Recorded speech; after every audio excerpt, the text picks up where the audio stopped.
I was talking with workers that are contracted by these companies, these AI companies, to do some of the worst work in the AI supply chain. So Kenyan workers, OpenAI went there.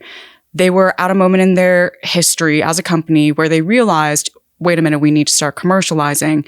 And if we start putting models that can spew anything in the hands of users, it's not going to be a huge commercial success if it starts spewing a lot of hate speech. So we need to put a content moderation filter around it. Right. And content moderators are like human beings that literally have to look at things as awful as child pornography to snuff, like really bad stuff. Yes, exactly. So that it doesn't end up in your feed while you're texting in traffic. And Kenya is that sacrifice zone where it has long served as a backstop for the internet of the global north. And so OpenAI shows up, they contract these workers, and they ask, hey, label all of these worst, like text from the worst parts of the internet and AI generated text where we prompted an AI model to imagine the worst text on the internet. Read that day in and day out, label it into a detailed taxonomy where you have to say, is this sexual content? Is it sexual abuse content? Is it sexual abuse content that involves children?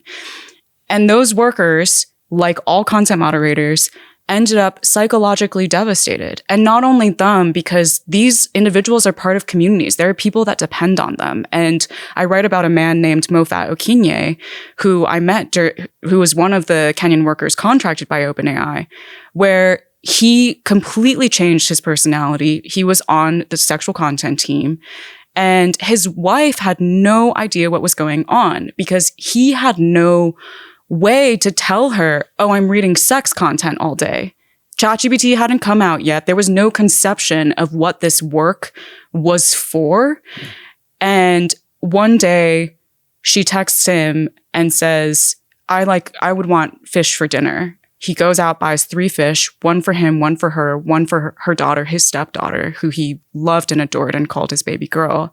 And when he shows up back home, they've left completely. All their stuff is gone. And his wife texts him, you've changed. I don't know the man you are anymore.